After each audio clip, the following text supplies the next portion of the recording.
In this video, we are going to be learning the bones of the skull, from the cranial bones to the facial bones.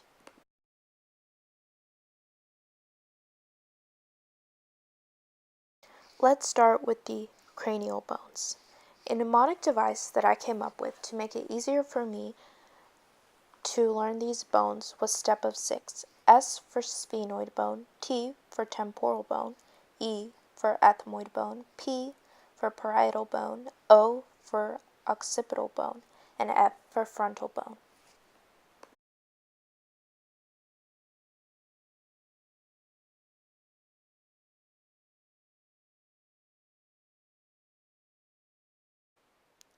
So we're starting off now with our sphenoid bone.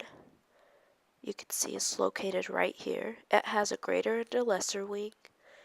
It is a bat-shaped bone that is described as the keystone bone of the cranium because it articulates with all the other cranial bones.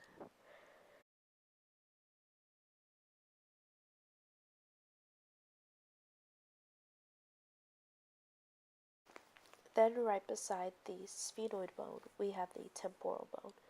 You can see it here on both sides. An easy way to remember the location of this bone is to think of your temples and where they are located.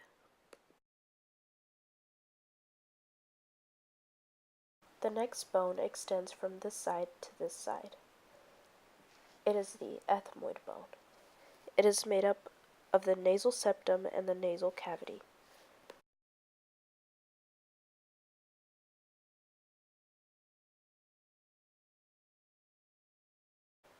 Then we have the parietal bone. It forms the lateral aspects of the brain and the superior aspects of the brain.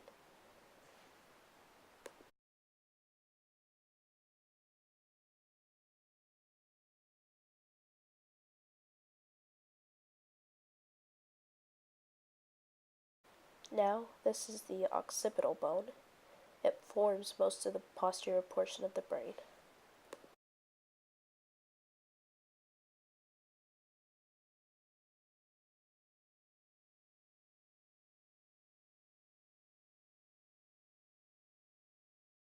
Next, the frontal bone. It forms the forehead and the superior part of the orbit, and the floor of the anterior cranial fossa.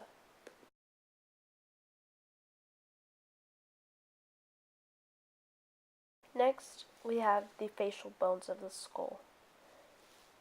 The mnemonic device that I used to help me learn these was Vomer is not making my pet zebra laugh. V for Vomer, I for inferior nasal concha, N for nasal, M for maxilla, M for mandible, P for palatine, Z for zygomatic, and L for lacrimal.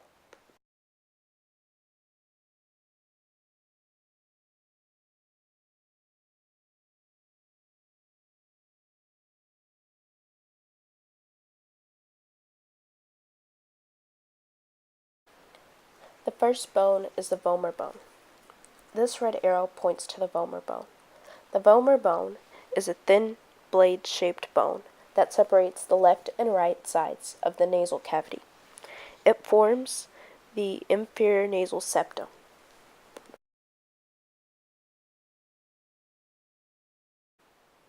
Next, we have the inferior nasal concha. The inferior nasal concha forms part of the lateral walls of the nasal cavities, and it improves the airflow through the nasal cavity.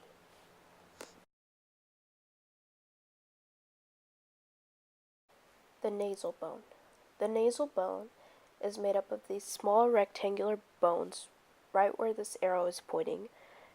They form the bridge of the nose.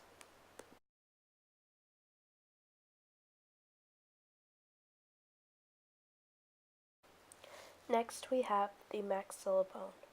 The maxilla bone forms the upper jaw by fusing together two irregular shaped bones along the median palatine suture.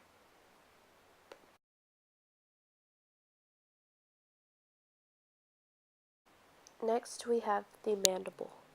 The mandible is the lower jawbone, which articulates with the temporal bone to form the only freely movable joints in the skull.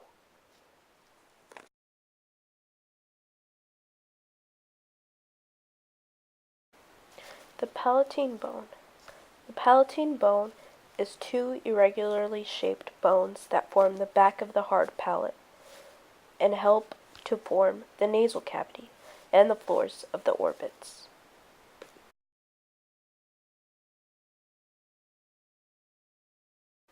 The next bone is the zygomatic bone. The zygomatic bone is commonly called the cheekbone. It forms part of the lateral orbit.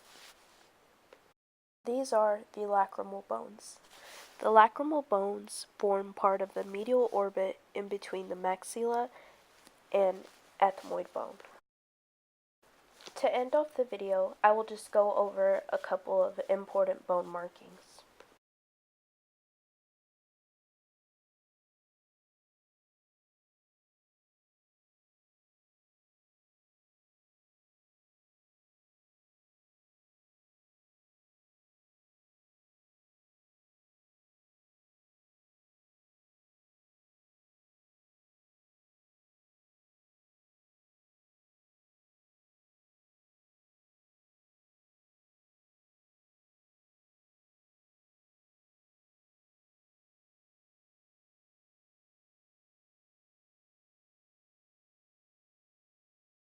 I hope this video helps you ace your next lab quiz, and I will also be linking down a video that is a song which helps you learn the skull bones, and it really helped me.